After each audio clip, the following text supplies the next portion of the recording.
Welcome to the Babylonian Podcast. I'm Michael Light, and I'm a Second Temple Jewish literature junkie and a big-time Bible nerd. And on this podcast, I provide the perspective of Jews that lived just before Jesus, from texts that we have like the Apocrypha, Pseudepigrapha, Dead Sea Scrolls, Philo, and more. With scholars, sages, and scriptures, let's Bible on.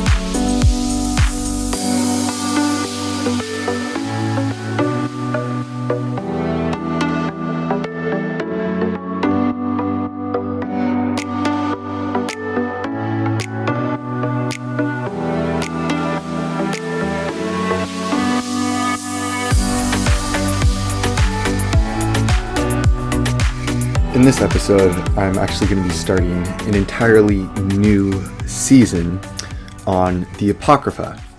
Now, if you had listened to season 2, episode 2, which is the season just before this, on the making of the Hebrew Bible, and that episode is called How the Hebrew Bible Was Made, then in it, it's a really long episode. And so, first of all, I just highly recommend that you listen to it. I talk about a lot of really important things that a lot of people are interested in as it is, like canon. How do we know what is and isn't in the canon?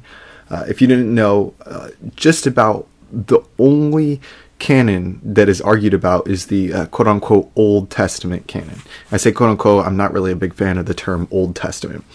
But that's besides the point, and if you want to learn why, you should go listen to that whole season.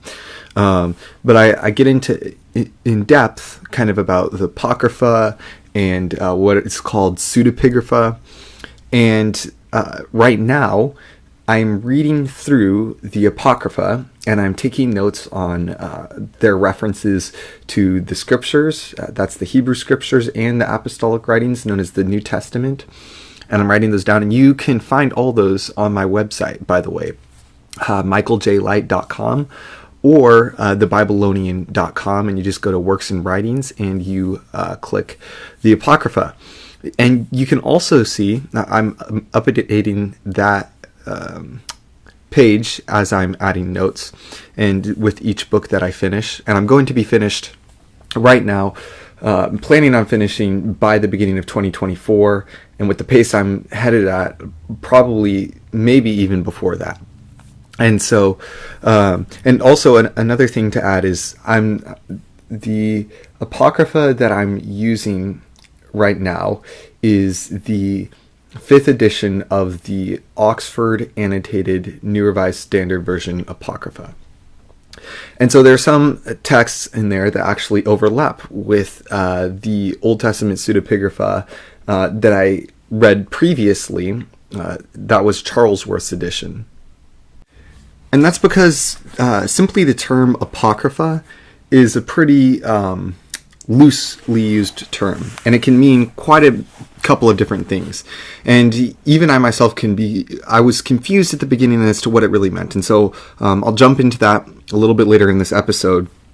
First, I'm going to talk about kind of the books that are going to be included in this Apocrypha and kind of what this series is going to look at. And then I'll look at the Apocrypha as a whole. Since I already talked about the canonical acceptance or non-acceptance rather in episode 2 of season 2 on how the Hebrew Bible was made, I'm not going to talk about that in this episode. I'm going to refer you to that episode, and I'm going to talk about kind of the positive side of the Apocrypha, why we should read the Apocrypha. But before that, I'm going to kind of go over real quick what is the Apocrypha, the books contained in it. So your standard Apocrypha will always have Tobit, Judith, additions to the book of Esther, Wisdom of Solomon, Ecclesiasticus, or the Wisdom of Jesus, son of Sirach, or Sirah, or Jesus ben Sirah, Baruch, the letter of Jeremiah, which is also Baruch chapter 6, and then it'll have some additions to the book of Daniel, such as the prayer of Azariah and the Song of the Three Jews, Susanna, and Bell of the Dragon. And note that I did earlier say that there were additions to the book of Esther, but those are dispersed within the book of Esther, and they cannot stand on their own. Whereas for the additions to the Greek book of Daniel, all of these can stand on their own, besides for maybe the prayer of Azariah and the Song of the Three Jews. And I'll slightly talk about these in this episode, but the majority of my talking about these will when I actually get to them in my studying. Then there's 1 Maccabees, and I say 1 Maccabees and not First Maccabees, because First Maccabees it's really imprecise, because it's not in the same way that Second Kings follows First Kings or Second Chronicles follows First Chronicles. Those were actually one scroll beforehand, and they were split up when they were translated into the Septuagint to make sure that the scrolls weren't too big, because you had to. It's like a sleeping bag, for example. If you have a stupid long sleeping bag and you roll it up and you're taking that with you, that's going to be a pain in the butt. Try taking a 10-foot long sleeping bag with you, and that's going to be like, who knows how much bigger than just your regular 5 or 6 foot sleeping bag. I don't know the lengths of most sleeping bags. But anyways, 1 Maccabees and 2 Maccabees, and especially 3 and 4 Maccabees, are not at all compared to First and Second Kings or First and Second Chronicles, in that one follows the other.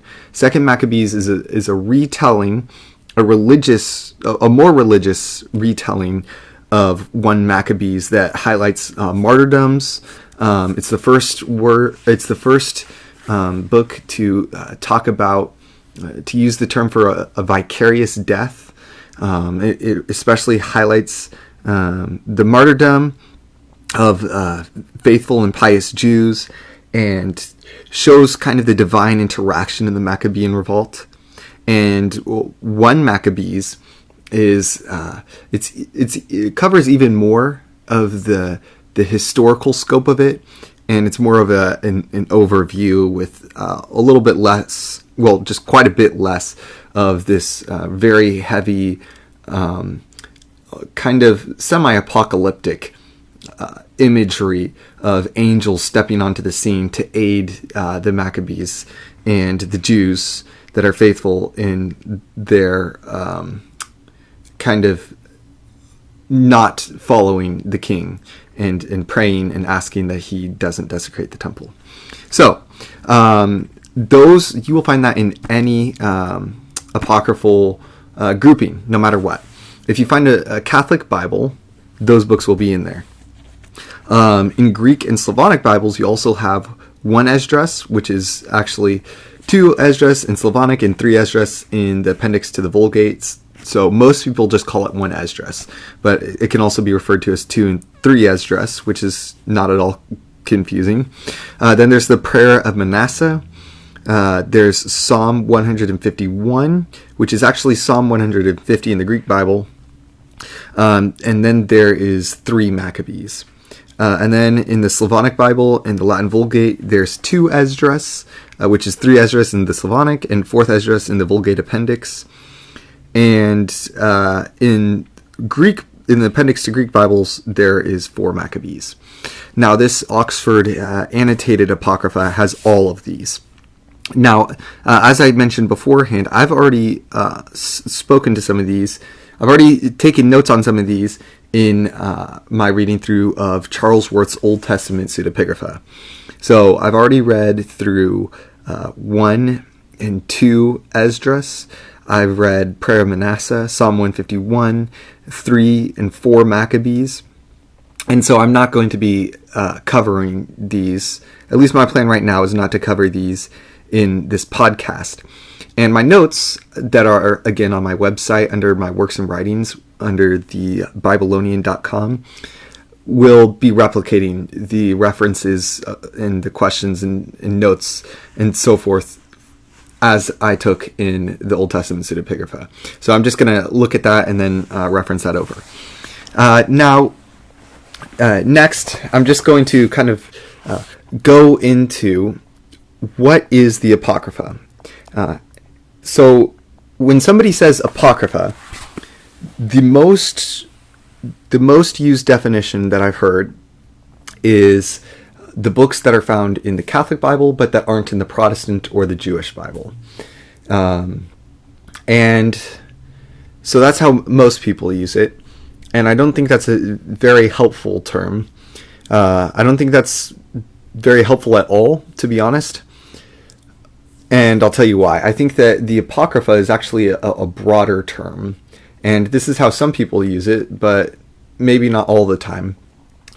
Apocrypha, if you didn't know, is a term first used by Jerome in around the 5th century when he's translating the Bible into Latin, into the language of the people of his day. And he says that these books they're hidden, and they are not in the regular Jewish canon. And so that's where the book comes from. And I'm not debating what his actual view was on it. In the beginning, he did have the view that it was non-canonical and it was influenced by the Pope. But I'm not going to get into that because I don't really know the details of that, and that's not as relevant to this episode. But either way, it seems that the term Apocrypha should refer not just to Apocrypha, those select works, but even more broadly to also the pseudepigrapha. Now, the word Apocrypha literally translates to hidden works, and the pseudepigrapha translates to false writings. Now, pseudepigrapha kind of gives its writings a bad report just by its name, and the same is true of Apocrypha. The pseudepigrapha are books like 1 Enoch and 2 Enoch and 3 Enoch and the books of Esdras and just so many other texts. There's a bunch of testaments of the 12 patriarchs. There's a bunch of other apocalypses, apocalypse of Adam, apocalypse of Daniel. Then there's retellings of biblical stories like the book of Jubilees. But I would actually argue, first, one reason why it's unhelpful to just refer to the books that are in the Catholic canon but not in the Protestant canon as Apocrypha, and to refer to only those books as Apocrypha, is because if we're using the definition of Apocrypha being books that are outside the canon, then pseudepigrapha are works that are outside the canon as well. Further, the term pseudepigrapha also refers undoubtedly to the Wisdom of Solomon, which is an apocryphon. An apocryphon is just the term for a singular apocrypha. Apocrypha is plural. And pseudepigraphon, likewise. Wisdom of Solomon is a pseudepigraphon because it's not written by Solomon, and people just they realize this. Similarly, Baruch was not written by Baruch, the scribe of Jeremiah. The letter of Jeremiah was not written by Jeremiah either. And none of the books added on to Greek or Greek Esther or Greek Daniel were actually in those books. Likewise, the Esdras traditions. And so these are also pseudepigrapha. Further, if you ask a Catholic or an Orthodox Christian to tell you what the Apocrypha is, they'll actually say that the pseudepigrapha is the Apocrypha. And so the Apocrypha also, the other thing about the Apocrypha, which is an included argument for why it shouldn't be in the canon, is that the Apocrypha is not a unified body of literature. You cannot look at the book of Judith and say, oh, Judith is connected to Tobit in this way, and it's connected to Ecclesiasticus, or Wisdom of Ben Sira in this way, and Wisdom of Solomon. You can't look at the book of Baruch and be like, okay, and here's Baruch, and then here's Susanna, and here's their connections. A lot of these books don't have connections with themselves. A lot of these books even present views that are contradictory to each other. For example, the book of Judith shows a Gentile converting, becoming circumcised and converting, even to the point where it's against the Torah, and it's an Ammonite who is becoming a Jew, which is not allowed in the Torah, because up to the 10th generation, the Moabites and Ammonites are not allowed into the Jewish community. And on the other hand, every single one of these, none of these other books talk about Gentiles being added in. And especially the letter of Jeremiah is an apology against Gentiles. A lot of these books just have straight up anti-Gentile views, like, for example, the Wisdom of Solomon.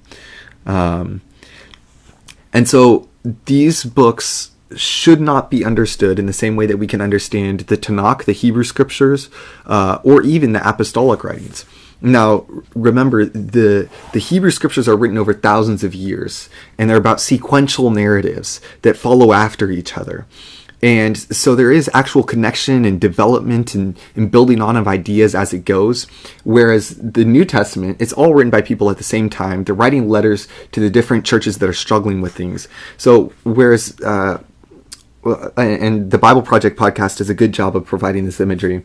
It talks about the Old Testament, the Hebrew scriptures, being kind of like an aspen grove. Aspens are types of trees, and so it's a bunch of trees together. And these trees, they're connected in their roots. They're all connected like that. And you can read the Old Testament like that. And it's just highlighted with all types of hyperlinks to all the other books in the Hebrew scriptures. And the apostolic writ is more like potted plants. So it's not like the Hebrew scriptures and then each one has its own connections among each other. Because when Paul's writing his scriptures, he's not looking at Peter and John's letters and being like, oh, how can I connect to those writings? And he's not continuing a story that's happening in 2 Thessalonians that started in 1 Corinthians. Those are two different places. And so they're potted plants. And so, but here in the Apocrypha, these are just total different species of trees. And some of them are vicious and would even try and eat the other type of tree. Like, these do not necessarily agree. And so you shouldn't be reading this and saying, oh, how does this connect with this other one? Some of them do.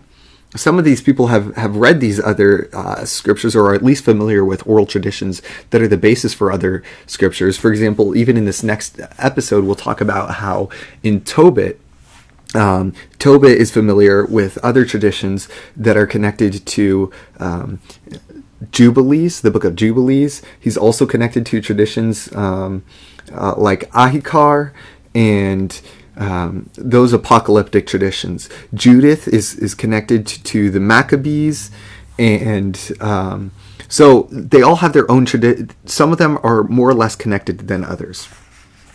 But now I do want to say, so I feel like that's important, but I don't want you to get the sense that the Apocrypha is bad.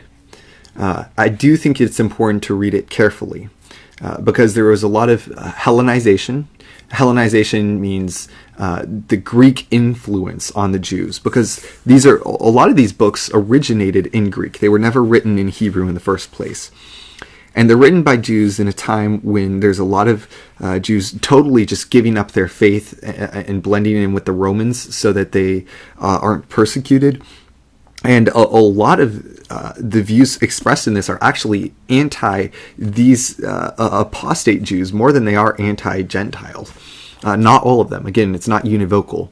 It doesn't have one voice that's all in agreement with itself.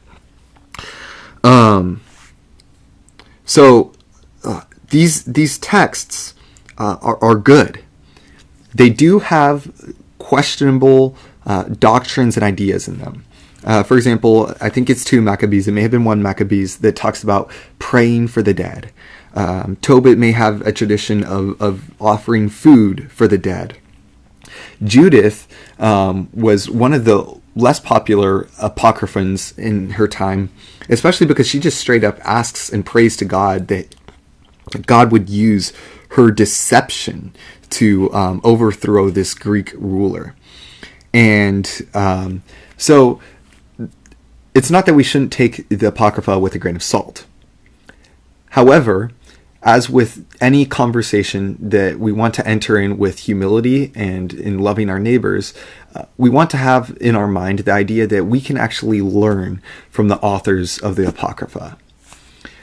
So, as I go through this series, my point is to show the Apocrypha as Jews living, as some might say, in between the Testaments, who are seeing God actively involved in their own days, or are writing entertaining reflections on the Hebrew scriptures.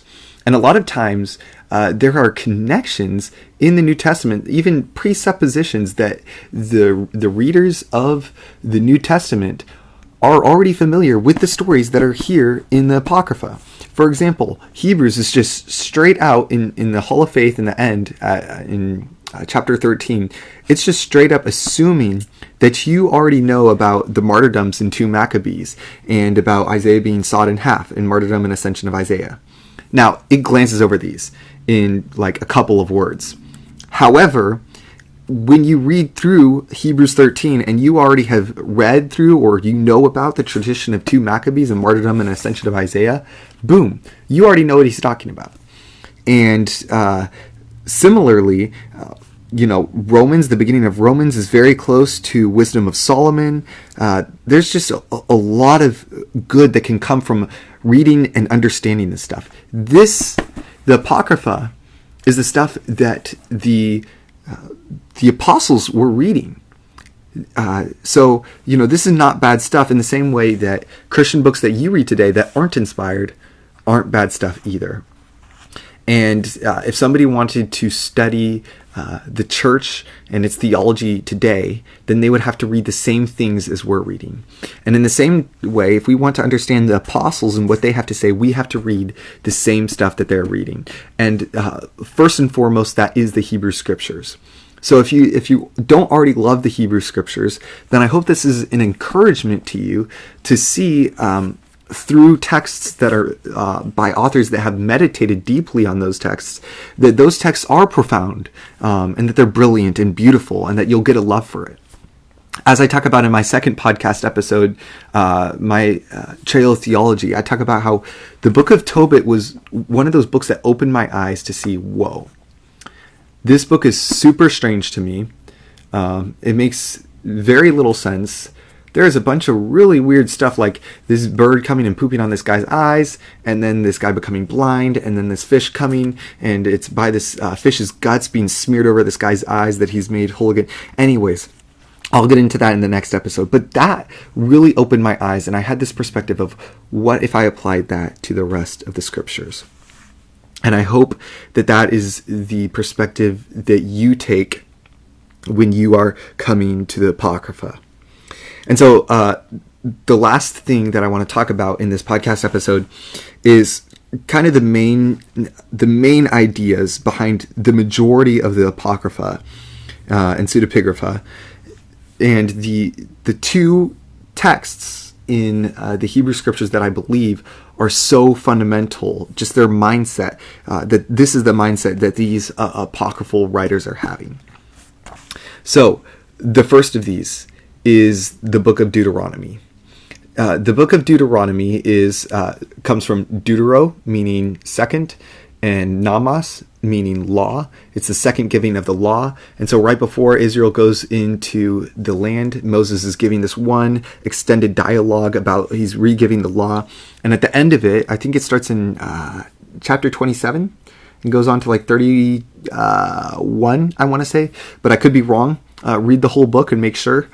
But the view of Deuteronomy out of all the books is the most explicit about if you live by the covenant and the law that God has given you and you're faithful to it, then God will bless you and you will have the good, happy life. And if you fail to do what God has asked for you and you disobey his commands and you set those aside, then you will be punished and you will have disfavor by God. And that is extremely important in just about every single one of these texts. I've yet to see one of these texts that does not put that at the forefront. And now it's not just that, oh, well, is this more true than the others? Well, this is just a theme that's mostly found in the book of Deuteronomy. It's most explicitly stated in Deuteronomy. And that is a very important idea for all the Apocrypha, despite their contradictory views throughout. And then there's the idea behind the author of Chronicles. Now, if you don't know much about the book of Chronicles because you got bored by the first 9 chapters of genealogies, that is understandable. it's also true that in contemporary Bibles, Chronicles is put after Samuel and Kings, and so you're rereading a lot of what you just read. But the book of Chronicles retells the story and focuses more on the faithfulness, especially of David, and it shows more of his good side and kind of the different the different aspects of him that will provide hope for those that are reading Chronicles in looking forward to the end of the exile and the coming of the Messiah. And so it shows more of the lighter side of things, so as to say. And in the view of the Apocrypha and the Pseudepigrapha, it seems to me right now that a lot of these authors were even troubled by some of the things that happened in the Hebrew Scriptures in the same way that we are. Such as, for what reason do the Israelites have the right to the land? Well, in Jubilees, which is not an apocryphon but a pseudepigrapha, it says that Ham, who is, or Canaan, the sons of Ham, who are the people who are going to dwell in that land, that they were messing with the boundaries that Noah had set for him and his sons. Further, Jubilees, and I'm just going to use Jubilees even though it's not an apocryphon because this is the best example, but Jubilees throughout it's retelling the Torah, and every time it gets to the different parts of these kind of scandalous stories like Abraham and Hagar. Abraham just decides to sleep with Hagar, not because he wants to or because he doubts that he'll have a son with Sarah, but because God tells him it's okay. You actually need to sleep with Hagar. And so Abraham actually hesitantly does this because he has full faith in God, according to the author of Jubilees. And likewise, Jacob is just pushed by his mom to lie to his father Isaac and steal the birthright. He didn't really want to do it, but he was told that that's what he needed to do. And similarly, in actual apocryphon, that is Judith, Judith mentions Simeon and Levi going through the town of Shechem and killing off all of the people, the Shechemites, who had taken their sister Dinah, or one of them really had just taken her and slept with her and asked to marry her because nobody knew about it except them. And they tell them, oh, well, you can marry her as long as you circumcise yourself. And then while they're all in pain after being circumcised, they go throughout and kill everybody. And Judith actually references that and uses that, says that that's actually a good thing. And so it's providing a sort of apologetic account for the Hebrew Scriptures. And likewise, you're not really going to see a lot of scandals attributed to good characters. Tobit, Judith. Well, Tobit, there's a little bit of somewhat questionable stuff that I'll get into next week. But for the most part, even then, Tobit, Judith, Esther even takes the Esther that is only slightly questionable in some areas and makes her the most pious Jew of all times, and even argues for that. And again, I'll get into that when we get to the book of Esther. Tobit, Judith, the additions to Esther, and the Maccabees. I mean, these are showing these people as good, and Susanna and Bel and the Dragon. Bel and the Dragon is really just a continuation of Daniel, but Susanna is its own narrative. But anyways, these are all, you're not going to expect to see the characters like the complexity of the characters like that in the Hebrew Scriptures, where these guys, these main characters are messing up big time. For example, David sleeping with Bathsheba and then killing Uriah to cover up for it. You're not going to see that. The good guys are good and the bad guys are bad. And there is development throughout, and these are exciting and entertaining stories, and I can't wait to get into it next week with the next podcast episode. But those are kind of the two, the mindset behind those two texts are going to be what is driving the historical narratives within the Apocrypha.